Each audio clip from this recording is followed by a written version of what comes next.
Hello everyone, and welcome back to my channel. If you're new here, welcome and hello. My name is Ariel Judd, and I just started on YouTube this past week, and today we're talking about 10 things you shouldn't do when you're going to college as a freshman. But before we do that, make sure that you give this video a like, comment, and please subscribe, and also go follow my Instagram and my TikTok. Here we go into the first thing that you shouldn't do when you're going into college as a freshman. If you see me looking over here, it's because my computer's right here and I don't want to forget anything, and so I'm looking to make sure that I am not missing anything. So number one, don't overpack. I unluckily overpacked, and this is quite common because you're going probably from a bigger space to a very tiny space that you're sharing with at least one other human. So saving space is a necessity, and you need to not overpack. This means if you can leave all of your winter clothes at home until you need to come and get them whenever it starts to get cold outside, then I suggest doing that, because you will only have about 2 feet of closet space in a dorm room normally. Also, you don't need all those pots and pans. There will likely be a kitchen in your dorm room, but you will likely not use it nearly as often as you think you will, especially if you have a dining plan. So please do not overpack, and if you think you're overpacking, then I would just pack a little less than that. And if you do end up overpacking and you get there, your parents are helping you move in, just go through it, see what you don't really need that much, and send it back home with your parents. No big deal. All right, number 2. Please do not wait to find a job until you get to college. Some people do that because they want to scope the area first, and I totally understand that, but I did not wait to find a job. Whenever I went and toured, I saw all of the campus jobs, and I knew immediately that I wanted a campus job because I didn't want to have to drive my car every day, every other day, whatever, to go to my job. I just wanted to be able to walk to my job. And so I highly recommend that you get a campus job if you're able. If you go to a big school like mine, I went to Mizzou, which is the University of Missouri. If you're not from Missouri, it's in Columbia. I went to Mizzou, and they had numerous campus jobs, and so I completely recommend that you go and try and find a campus job. Just Google your college and maybe go to the career center, or figure out what you want to do. If there's a campus store and you like selling clothes or whatnot, then I advise to look up the campus store. If you want to work in the food, then you can look up the dining and see if they have jobs there. There's endless opportunities with the college campus. I know even people were employed at the library, if you wanted to work at the library. So there are numerous opportunities to find a job, and I found mine before I even packed up my stuff to go to college, because they understand that you will not be there until you get there in August. So they start hiring really early, and you should have a job before you go on campus. Number 3. Please do not take elective classes that you hate. Sure, everyone has to take those general eds, everyone has to do it, but you are required to take so many electives as well.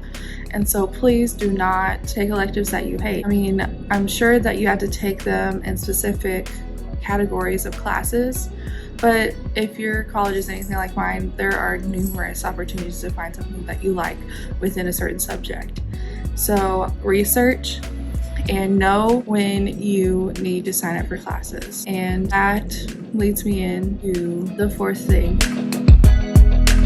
Do not skip the syllabus, all right? Whenever you start a class, don't skip the syllabus. The first week of class is called Silly Week for a reason, because it's syllabus week. So first class, that's all you're gonna do. You're gonna go over syllabus. So please do not skip the syllabus. Everything you need to know for that specific class is in there. Not all classes are the same, and so please look over however many tests are going to be dropped, because I assure you that there is probably going to be a drop test in your class. And if you don't know what a drop test is, it's usually your lowest scoring test is dropped and not held under grading wise. So a lot of classes usually do that, and that way let's say you get sick or something, you can't take the test, like you have a fail-safe.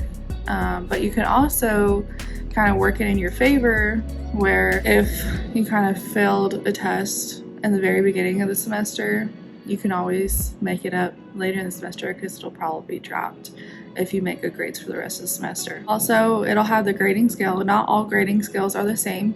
Some have really weird grading scales. Some classes have a humongous curve, and I hate those kinds of classes, but I'm just saying there are those classes that exist. And so please look and see what your grading scale is. It should also be a course calendar. Look at that, make that your life, and put that in your calendar. Put every single class in your calendar. Go through first week of classes. Put all those dates in your calendar because you don't want to miss any of them, okay? Please don't miss any of them. All right, number 5. Do not skip too many classes. Like I said, in the syllabus, sometimes classes have a requirement that you attend every single class. And if you skip more than so many classes, which is usually about 2-3 classes, then you will fail the class. And so please do not skip too many classes. Don't be that person out partying every day of the week, and please go to class. You're paying for it. You're going to be thousands of dollars in debt if you fail out of college. So please go to class. Also, do not wait to join clubs.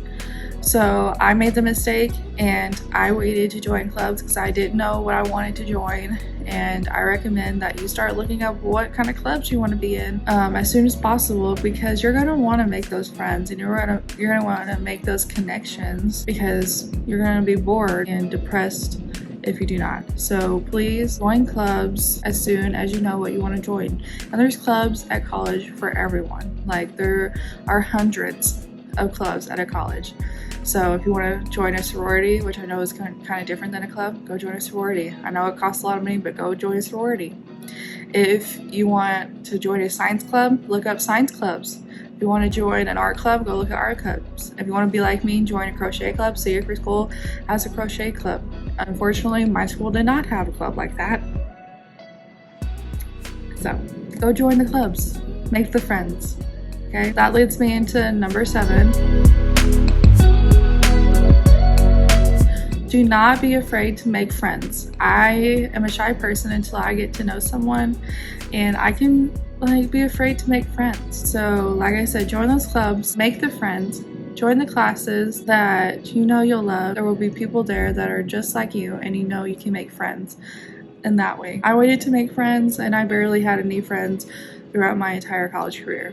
So please go make friends. Number 8. Kind of on the opposite end of that last one, don't think all friendships are going to last. So yes, you will have long-lasting friendships in college, but do not think that they're all going to last, because you'll be going to those classes will end at semester, and a lot of the friends that you made in that class, you're probably not going to talk to anymore. These friends are kind of like seasonal friends. Like, you join up as friends for the semester so you can piggyback on work or whatnot, but then after the semester, if you don't have them in any more classes, then you might not be friends with them in the future. And also, people graduate. You grow apart. So if you're a freshman, you make friends with a senior, they're gonna graduate, and you might not talk to them after that. And that's okay. Some relationships are seasonal, some are lifetime, and we all need them. So don't be afraid if you think one of your relationships is going in that direction, because it's natural. And that kind of leads into number 9. Don't think your roommate is going to be your best friend from the get-go. So my freshman year, I was expecting that I was going to be really good friends with my roommate. That's not what happened. It really wasn't like a oh my god story, you know what I mean? But we definitely weren't the best of buds. We didn't really spend a whole lot of time together apart from living in the same room. So if your roommate has lived in the area and they know the area, they might want to show you around, they might not. If you're best friends with your roommate, that is amazing. I wish I had that. However, not all roommates are going to be best friends with you. and that's just the truth. And last but not least, do not wait to sign up for classes. So if your college is anything like Mizzou, you will be last priority to sign up for classes. Seniors get first priority, juniors, then sophomores, and then freshmen. So please do not wait to sign up for classes. I'm probably talking about like when you get through your freshman year, like your first semester, you usually have to sign up for next year's classes around October, November, something like that. And so do not wait too long. Know your sign up time and do it right then at that precise time on the dot, because those classes will get sold out very, very quickly, especially if you're a freshman signing up for classes. So I advise you, please do not wait. Don't think, oh, I'm just gonna wait till the weekend because I need to look up classes. Look up classes a month in advance. Like, do not wait and schedule accordingly. If you schedule your classes wrong, then it'll delay you signing up for classes. So be prepared. Do not wait, because then you'll get classes that you hate and classes with horrible professors. And this also leads me to tell you that you need to look on RateMyProfessor.com. Yes, you've probably seen other videos that talk about RateMyProfessor, and they are completely true. Please go on RateMyProfessor.com, look up your institution, look up your professor name, and they will most likely be on there. If they're not on there, then they're probably a new professor, especially if they change classes or whatnot. But please go in there, because it saved me a few times. And sometimes you just can't help but get a bad professor. And if you get a bad professor, I apologize, because I know the struggle. So that was 10 things that you shouldn't do whenever you're going into college as a freshman, or if you're in college already as a freshman or a sophomore, junior, whatever. These are just 10 tips that I think you shouldn't do whenever you're going into college. I hope you enjoyed this video. Please like, subscribe, comment what you look forward to going into college, and I really hope all your college experiences are amazing. And don't get me wrong, my college experience was awesome. However, it could have been better if I would have not done some of these things. So please like, comment, subscribe, and I'm so happy you clicked on this video, and have a great day. Be kind to one another, and I will see you in the next one. Bye.